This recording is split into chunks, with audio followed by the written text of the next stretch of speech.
big sky, big potential. In association with Mills and Reeve, this is Eastern Promise.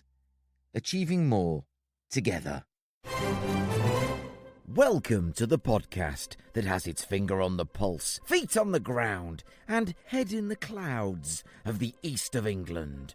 I'm your host, Mike Rigby, and this is episode 160 of Eastern Promise.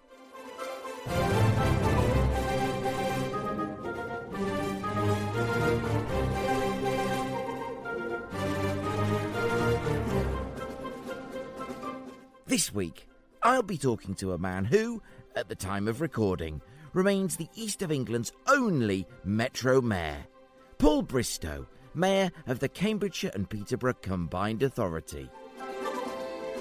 I'll be asking Paul about his hometown of Peterborough, the difference between being a mayor and an MP, the art of lobbying, and the CPCA's exciting and ambitious local growth plan. Plus, Kim Lockwood of Thetford Town Cricket Club in Norfolk is the first to deliver an Eastern insight. That's all still to come on this week's Eastern Promise.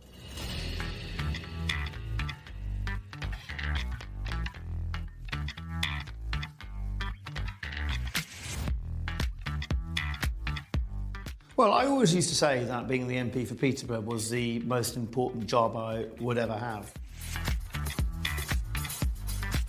I think I was wrong. This is the most important job that I'm going to ever have.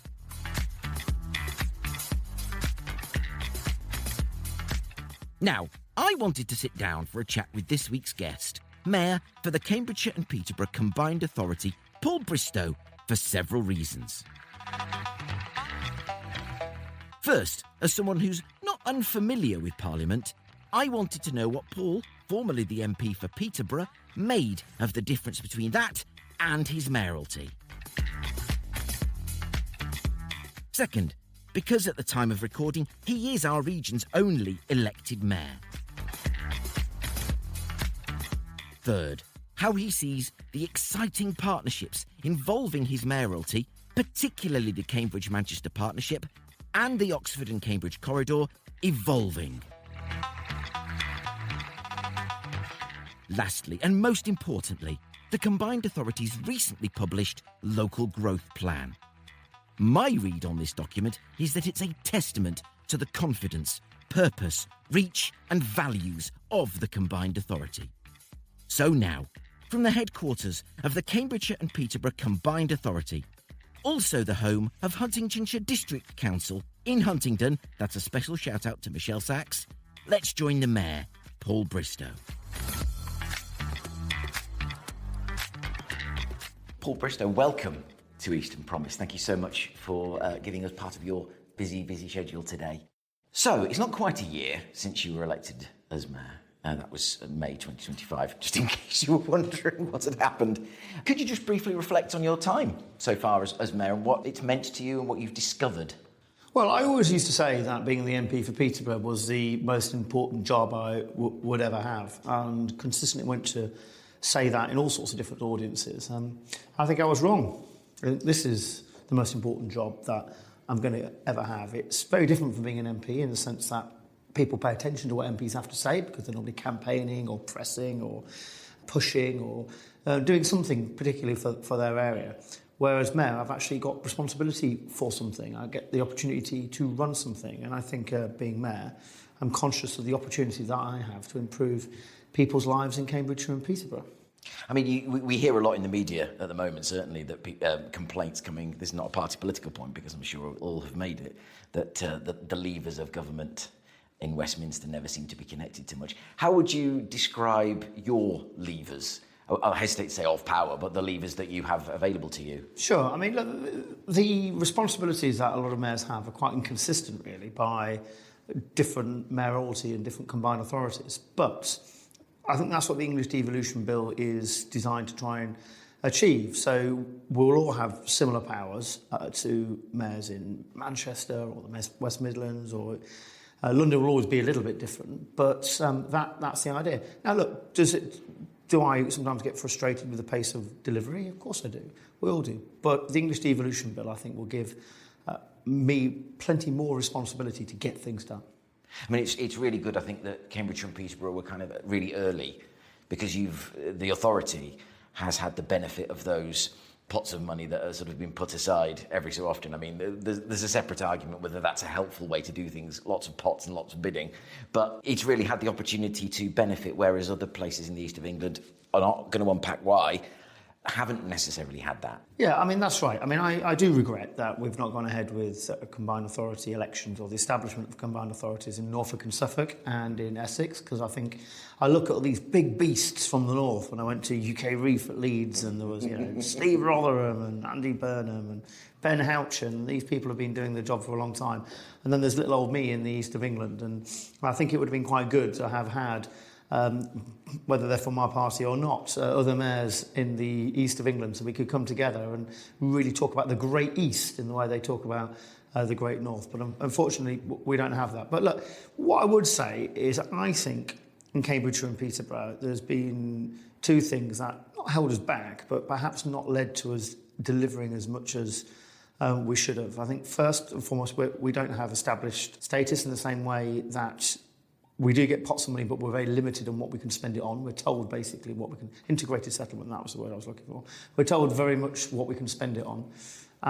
Whereas once we get that settlement, hopefully we can apply for it in the forthcoming weeks and months. We can then be masters of our own destiny a lot more, which will be good. But I also think there's been a cultural shift. We need to make a cultural shift as well. I think the Combined Authority has seen its job as sometimes merely just passporting on money that they receive and passporting it through to the City Council, Peterborough City Council, or to Cambridgeshire County Council for delivery. I think sometimes that's fine, okay, because they're our delivery partners, but I think we need to be much more masters of our own destiny and do fewer things, but do them well. You're slightly pushing up against my long-held desire to say to Whitehall that perhaps you should let the local people who know their places best. And I've had this at various events that we've done for Eastern Promise to say, if you give us a bit more of our money, just watch us go. I want to come on to the local growth plan in a second, because I think it's really interesting and it's a really fascinating document. But you talked about sort of previously being MP for Peterborough. Did you, before you threw your hat into the ring for this job, speak to any of the other mayors, or did you have a very clear idea of where you wanted to take the gig? Yeah, I mean, I spoke to Ben Houchin, who's a friend. I've known Ben for a long time. I also went to see Andy Street. The very two names I left out of the question, but I actually did write down. So I know Andy as well, obviously, not as well as Ben, but Andy Street is a huge figure, former CEO of John Lewis. Personally quite popular, I think, in the West Midlands, despite the fact the Conservatives weren't very popular. He nearly held on to his seat there in Birmingham, which is traditionally a Labour city. So, look, these are two people who have made real differences for their areas.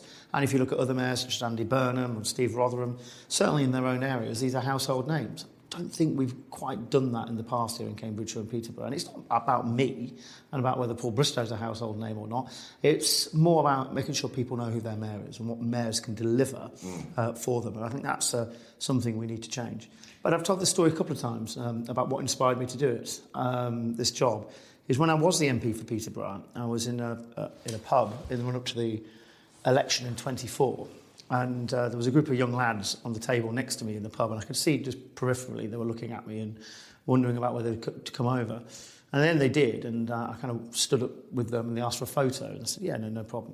And when I sat down and I spoke to them, they said that they all knew who I was. They all thought I'd been an excellent advocate and MP for Peterborough, but not a single one of them was going to vote for me.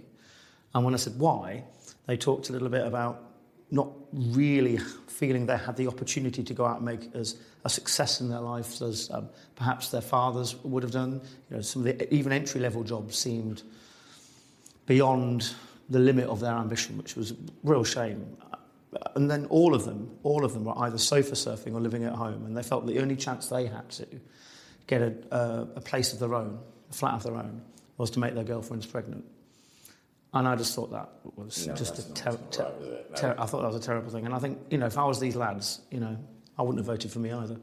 Because I think we've got to make sure that young people like that see their city in terms of Peterborough, this is in Peterborough, as a place for having long-term potential, that they can get good jobs and that they can get a place of their own. And that's what we need to do. That's very important. And not just Cambridge, but sort of great big chunk of your mayoralty, the Combined Authority, is squarely in the government's focus for economic growth. You only have to read the investment prospectus to see that. And it makes it easy, he said, probably having watched too many episodes of Yes Minister in the thick of it, to see a load of officious Whitehall mandarins who know better and sweeping in and telling local people what's in their best interest. I'm being unfair, I'm sure, but what's the relationship really like between your office and kind of the Whitehall? You've got, does it vary department to department, or is it very much what the minister wants and the minister gets? Well, I think Cambridgeshire and Peterborough is the place to look at to see how devolution works now. And I'll say that for two reasons. I think, first off, there is that focus, as you say, on making Cambridgeshire and Peterborough a success. Lobbying 101 is showing how the government can achieve their own objectives by doing what you want them to do. And so if they want 1.5 million new homes, if they want growth to be their story about their time in government, well, let's give them that here in Cambridgeshire and Peterborough. Cambridge is, in the Greater Cambridge area, is just about the fastest growing part of the UK economy, full stop, period. Andy Burnham talks about devolution delivering 3% growth in Manchester. Cambridgeshire and Peterborough in the same period was growing at 2.8%, and that includes obviously North Hunts, Peterborough and the Fen. So the Greater Cambridge area, which seemed to be a real flagship when it comes to growth and life sciences and technology, the most important and intense science and tech cluster in Europe, at least, not least the world. That's got to be a success for the government to try and achieve their aims. And so I'm going to lean into that. And the other really, really interesting thing about Cambridgeshire and Peterborough is that, especially again in the south, we've got a situation where you've got a Labour national government, okay, with the development corporation they want to set up in Cambridge. You've got a regional government, Conservatives, and you've got Liberal Democrat local government, and we're all aligned and all pushing in exactly the same way. So we can make it work, national, regional and local, and the three mainstream parties all pushing in the same way. I think that makes Cambridgeshire and Peterborough a really interesting place. Absolutely. And the local growth plan is a very impressive document. And I'm not just saying that because you're here and I'm sat in front of you in your office. I really can only salute the ambition in it. The first thing that struck me was, yes, you've got these ambitious targets, but on top of that, you've got mayoralty targets. Now, to me, that's clearly you yourself taking responsibility and the burden of accountability for this extra drive to deliver. Can you explain what the catalyst was for coming up with the idea of the mayoralty targets? Because the way I see it is, some people did say to me, well, the problem is, Paul, what if you don't achieve these ambitions? Well, I don't know. What is the point in being, what's the point in producing a growth plan if you're not going to be ambitious for your area? Think big or don't bother. And that was the idea behind it. And it's a sort of shopping list, if you like. If the government want growth in our area, I was going to show you, look, this is what might be possible if you give me everything or help me get everything I want to have achieved within that growth plan. That was the idea behind it. And do you know something? If the government, I'm not sitting there just waiting for the government with a begging bowl asking them to give me that money.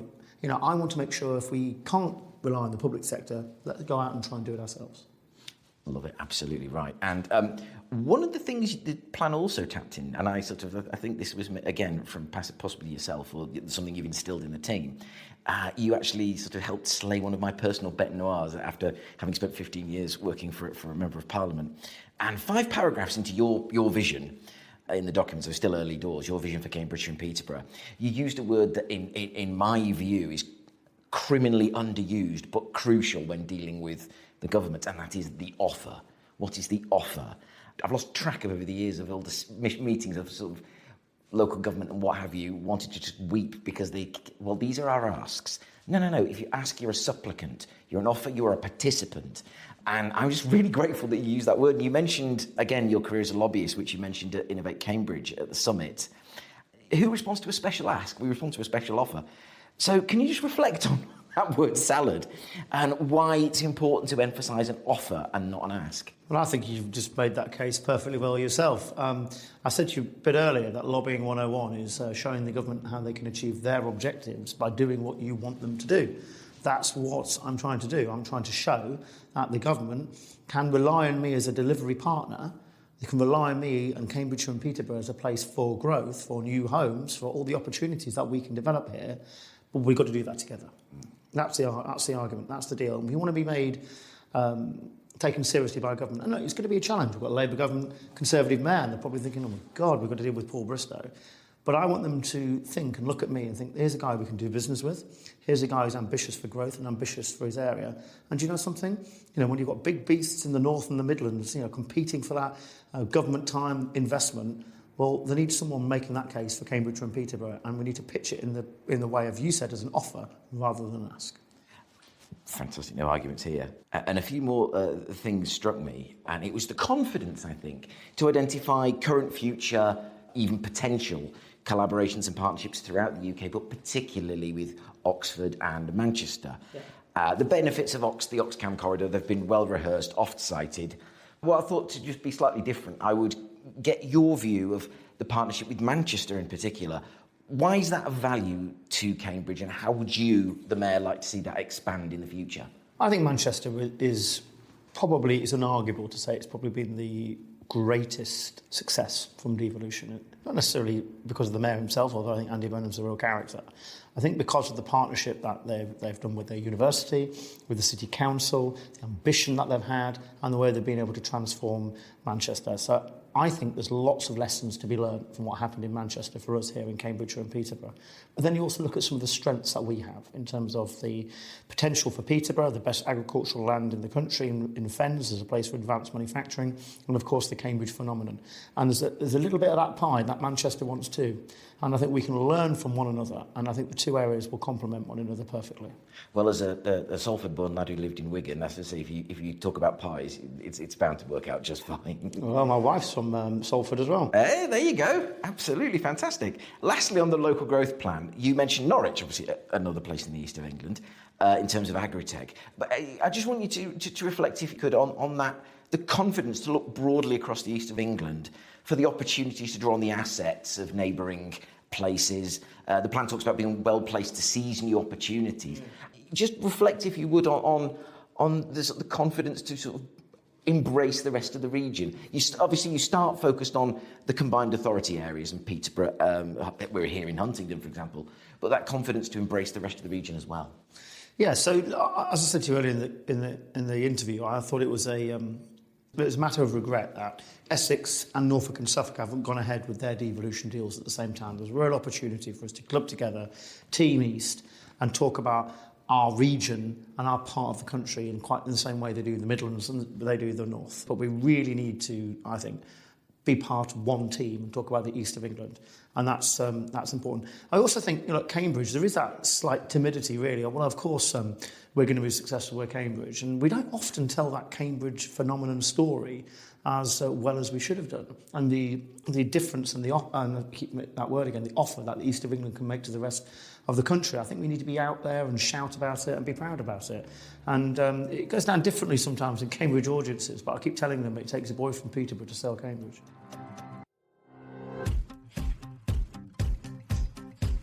Stay tuned for the second part of my chat with Paul, because now it's time for an Eastern Insight, our thought leadership slot where the microphone is yours and you share what matters to you.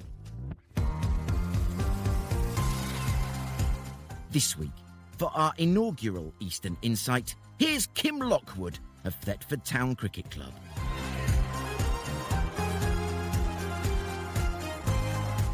Hi, I'm Kim Lockwood and I'm the lead for Project 100 at Thetford Town Cricket Club. I spend a lot of my time working with volunteers, young people, local businesses and the wider community. And Project 100 brings all of that together. It's ambitious, it's community-led, and it's about building something that would generally make a difference for years to come. Let me paint you a picture. This isn't just about cricket, it's about community. Thetford Town Cricket Club is run by volunteers, real people giving up evenings and weekends so everyone can have somewhere to go. Women have somewhere to play, and the community has somewhere to come together. And right now, that community is growing fast. Youth cricket is booming, women's teams are thriving, and more people want to be involved than ever before. But our facilities haven't kept up. Our training nets are outdated, they're worn, and they're limiting what we can offer. When you've got juniors, women and seniors all sharing the same space, something has to change. And that's where Project 100 comes in. Project 100 is our commitment to raise £100,000 in 12 weeks to build brand new ECB, English Cricket Board approved training nets and facilities. Built properly, built sustainably and built for everyone. Not flashy, not short term, but built to last. We're working with specialists who know exactly how to deliver this, and the vision is simple. Create a space where people feel welcome, supported and proud to train. Because this isn't just about producing better cricketers, it's about confidence, belonging and opportunity. It's about giving young people a safe place to grow, giving women's cricket the facilities it deserves, and giving Thetford something it can be proud of. And here's the important bit. Project 100 isn't being done to the community, it's being built with the community. Local businesses, supporters, families, volunteers, everyone has a role to play. Whether that's sponsorship, fundraising, spreading the word, or simply showing up and backing the vision. We're launching this publicly because we want momentum, we want energy, we want people to feel part of something bigger than a scoreboard. Because when you invest in facilities like this, the impact goes way beyond the pitch. You build people's confidence, you build connections, you build futures. So here's the ask. If you care about community, if you believe in grassroots sport, and if you want to be part of something that generally lasts, get involved. You can donate, you can sponsor, you can fundraise, you can volunteer, or you can simply just share the message. Every single action moves us closer. Project 100 isn't a distant idea. It's happening now, and the people who step forward at the start will always be part of this story. So don't sit on the sidelines. If you want to get involved and support Project 100 or simply find out more, please email me, Kim Lockwood, at project100hub@gmail.com. I'd genuinely love to hear from you. Be part of something that lasts. Be part of Project 100.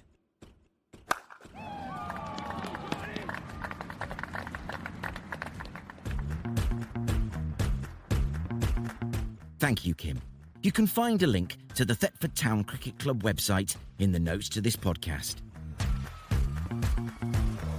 If you want a platform to share your values and the importance of what you and your team do with a high level of well-connected people across the region and beyond, then get in touch with me at podcast@easternpromise.org.uk or visit easternpromise.org.uk, click on Contact and send me a message from there.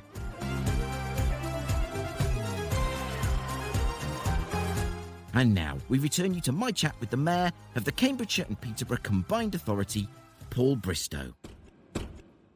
What surprised you most? Because again, you were an MP, and I have not quite the MP's idea, but certainly some idea of what Parliament's like. So what was the biggest shock, the biggest surprise to you, sort of day one, day two, of being the elected Mayor of Cambridgeshire and Peterborough? Well, I've got two rules in life. Rule number one is be nice, and rule number two is remember rule number one. I think we can all do much better in our lives and in the world if more people were nice. But as an MP, I was very used to, I would say picking fights, that's not like the word, but campaigning for things, kind of standing up for people, pushing for my area. But sometimes, politics can be confrontational, it can be antagonistic, it's about competing with one another. I've got to work with boards, my board, I've got to work with councillors from other parties, and I need them to come together and agree with me about our broad vision. And that is a different world to be in. And look, I think we've navigated that pretty well. My board is full of Labour councillors, Liberal Democrat councillors, and of course Conservative ones too. We have to work together.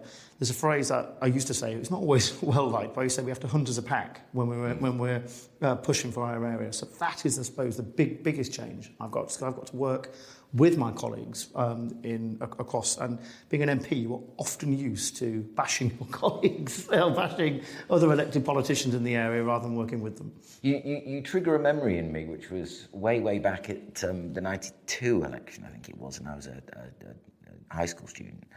And I went to a local hustings for one of the candidates, and it was he was getting a bit of a rough ride from the guy behind me, and I was completely taken aback by this, and turned around to look at him, and he just sort of leant forward with a kindly look on his face. That wasn't personal. And I think a lot of MPs are sort of are ready for that kind of rough and tumble, but you're absolutely right. When you're into this space, you can't, there's a time and a place almost. Yeah. There's no, if you're not in the chamber now, so you've got to put that more constructive element on, and to show the government you've got, not only can you command the confidence of, councils, as you say, from a range of parties, and you're all willing to pull together in the greater good, and that brings a certain stability that must be attractive. Well, I saw Zia Youssef tweet the other day. It never ceases to amaze me how politicians from different parties, he was meaning Labour and the Conservatives, I think primarily, will tear shreds out of one another in public, but then actually get on quite well in the green room, and he was turning around and saying how he didn't like that. Well, that's what life's like, isn't it? You can get on with people, it's not personal, and we've got to learn to disagree agreeably.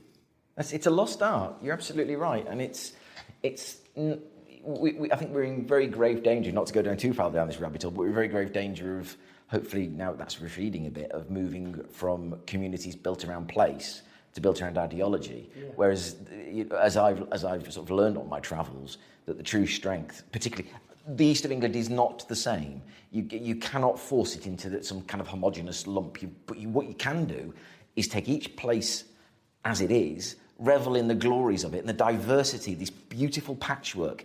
How fantastic is it that people on the North Norfolk coast are so different from people in central Cambridge, but there is common ground. The number of people who've contacted me from Cambridge saying, I had a wonderful time at the North Norfolk coast. It's wonderful. Yeah. So, that's my, here end of my little rant. So, Eastern Promise is doing, this is about Peterborough now. So, Eastern Promise is doing a series of special episodes called Beginner's Guides. And the theory behind this is, it's a chance to sort of look at starting with our 4 key city-sized ecosystems and saying, if you're a new entrant, if you're an entrepreneur, if you're a startup, or if you're just a new guy turning up to start a new job, what do you need to know about this place? Where do you go for advice, money, networking? What are the best places to socialise? What's the culture like? And how is the economy kind of moving together as one to really sort of raise the profile? And we've recorded Norwich, we've recorded Cambridge, and we are now, next up is Peterborough. Excellent. So I wanted to ask you, this is your chance, what, in your view, are the most important things people need to know about Peterborough? That Peterborough is packed full of potential. Years and years ago, Peterborough was identified as a place for development corporations that Peterborough could grow, provide new jobs for the future. It did that. It can do it all over again.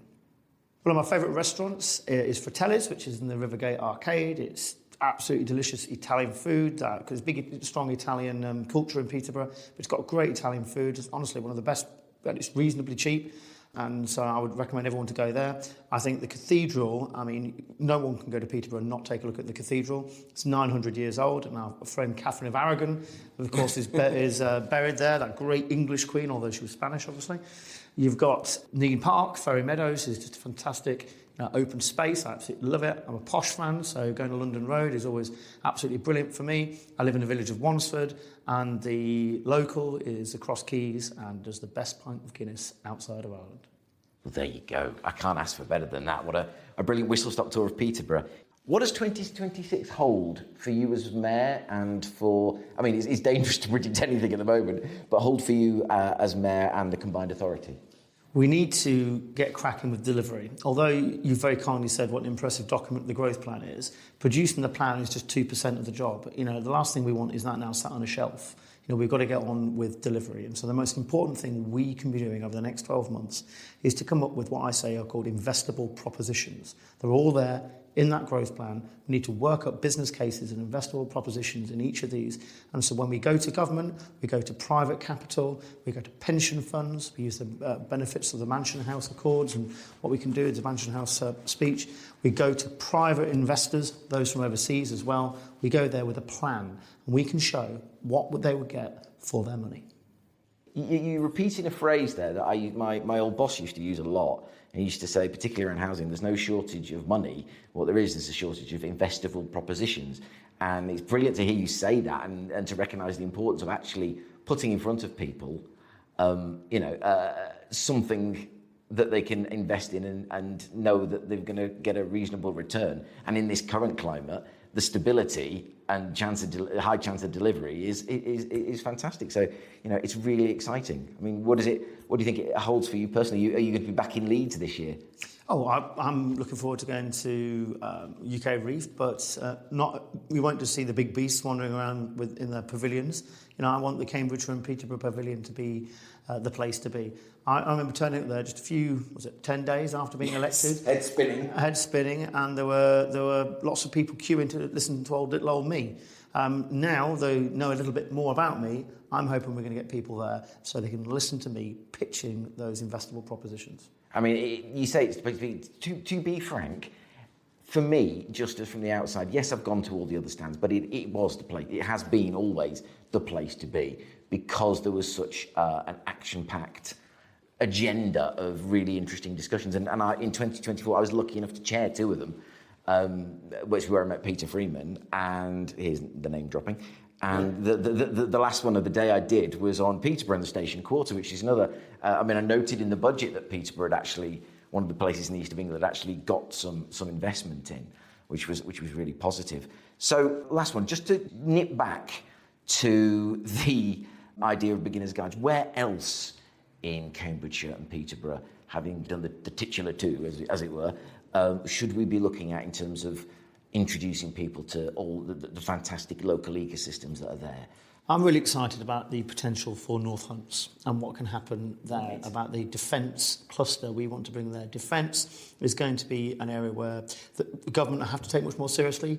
Defence budgets have increased, and we've got the opportunity to create the same cluster that we've got around life sciences and technology in Cambridge on defence in North Hunts. I think that's around RAF Whitton and some of the things that goes on there. So I think that's a real potential, linking that with Alconbury Weald, a new station, growth, some of the work that we need to do on the A141. I think there's a real opportunity for growth in North Hunts. I also think if we can I don't want to bore everyone to death about the Ely area capacity enhancement again. That's Ely Junction for everyone who's ever listened to what needs to happen here transport-wise. But instead of waiting for the government to fund that, because they've not funded it for 21 years, and the definition of insanity is doing the same thing over and over again and expecting different results. The BCE there is very, very strong at 4.8%, but it's based entirely on freight. If we can begin to build new homes and new sort of complexes around some of those stations, from Peterborough to Whittlesea to March to Mayney. Mayney's 28 minutes from the biomedical campus in Cambridge, with when New Cambridge South opens, which is extraordinary. 4-bedroom home in the centre of Cambridge will cost you £1 million. It won't cost you £1 million in Mayney. If we can then look at new homes and new communities along that line, we can do that Ely area capacity enhancement ourselves. We don't have to wait for government to fund it, and that will transform connectivity across our region. So I think first that North Hunts cluster, then I will be looking at Whittlesea, March, Mayney, and how those towns and villages can change if they've got good, reliable and regular train services to Cambridge. Fantastic, that's a great idea. I mean, you're absolutely right in that so often these bits of infrastructure that sort of bubble under government radar, it really needs the private sector to come in and establish that trade-off. Yes, there will be a trade-off. I mean, the A140 in Norfolk, the Long Stratton bypass, that was paid for by development, effectively. This is something a lot more important and a lot more crucial, because I remember talking to another name to drop, Jonathan Denby of Greater Anglia, to say that, why can't we have a half-hour service between Norwich and Cambridge? Because, that's where I jump on halfway. And he said what we need is improvements at Ely, more running stock, and the government to let us do that, and you know, all manner of other things. And you think, oh crikey, this must be possible. Somewhere along the line, there is something that will tip it over and get it done. And so to hear you sort of put the emphasis on, we're not waiting. Let's just push on. Crack on. Let's crack on and do it. Is absolutely meat and drink to Eastern Promise. We love that kind of positivity and active advocacy for place. And interestingly, we also did fairly recently what I call the Newtown Sandbox, which was looking at specifically the Norwich to Cambridge corridor, because I've done this a few times, looking at how Breckland in Norfolk, how can that support the growth of Cambridge? Because it's about equidistant. Yeah. You've got Thetford, which is more or less equidistant, Thetford Forest, and we looked at, if we were doing a new town from scratch, and I'm not asking you to comment on this because I know it might be a tricky area, but if we were doing a new town from scratch, what would it look like? Where would it be? How would we access infrastructure? How would we treat cars? How would we sort of put it in trees so that it wasn't spoiling anybody's view? How could we incorporate technology like Swaff and Prior, where they've taken the whole village off oil? What would we have to do to get a station on this line just so people can walk to a train, get on and get off? There's lots we can do, and I think you've identified the power of positivity, the power of positive thinking, and the power of identifying the things that have to be linked together to actually make something happen, rather than constantly knocking on the Treasury's door, because they've heard that all before. That's right. But where would it go? Well, look, what about, you've got the Fens Reservoir coming to the Fens, which is more than just a big hole in the ground for water. It will hopefully be a destination for people to get to in terms of tourism and leisure and all that sort of stuff. We're getting on, by the way, with building some of our own agricultural reservoirs in East Cambs as well, so it can support growth. It's irony, isn't it? We've got too much water in the Fens and too little water in South Cambs. I'm sure there's something we can do about that, right? Yeah. But why not a Fens Newtown? Perhaps based on Mainey, which is 28 minutes from the biomedical campus. That's not policy, by the way. It's just something that's occurred to me. We're just shooting the breeze here. You answered a lot of my questions before I managed to get to them, which is very helpful. Thank you. So is that, I feel like I'm asking, would you like to dedicate a track to anybody? Any message that you'd like to send to the listeners? My ambition is for Cambridgeshire and Peterborough to have the fastest growing economy of anywhere in the UK. There's a slogan we use, that our time is now, and we did that at UK Reef. Anyone interested in investing in the UK, looking at an area that's going to have good, high-quality growth, an area that's going somewhere, is Cambridgeshire and Peterborough.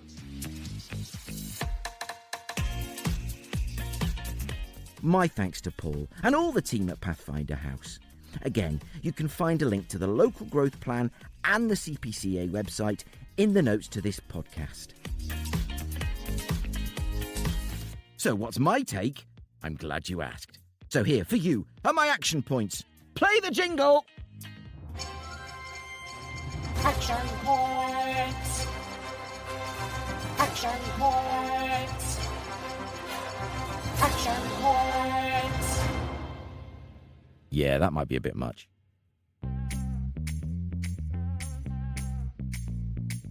Action point the first. Listen to my chat with the Mayor and then read the local growth plan document. A link to the PDF is in the notes to this podcast. I'm willing to bet that you'll be impressed.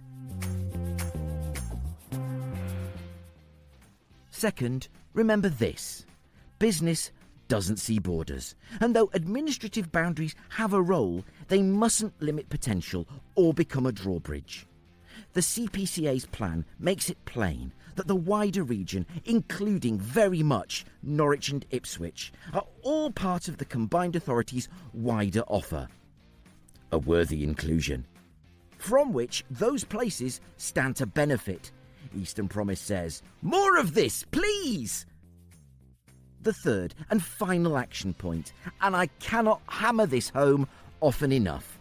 Paul and I discuss why it's so important that the local growth plan explicitly makes an offer to government. This is something of a hobby horse of mine, true, but it's born of over a decade of experience sitting in meetings with ministers.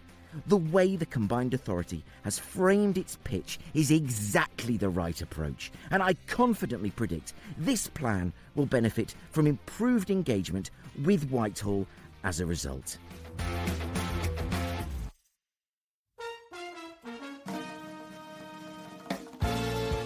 And that is it, that's it, for episode 160 of the Eastern Promise podcast.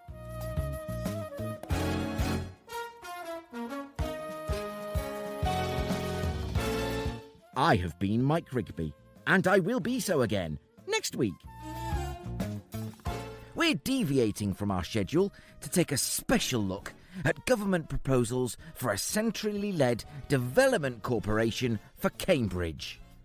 I'll be joined by 2 members of the Cambridge Growth Company's Advisory Council, Master of Fitzwilliam College, Cambridge, Baroness Morgan, and its chair and former guest on the podcast, Peter Freeman, to dive deep into what's being proposed and the opportunities at hand. That's all to come in just 7 short days. Be there then. So, bye for now. To hear other episodes of the Eastern Promise podcast and to find out more about what we do, go to our website at easternpromise.org.uk.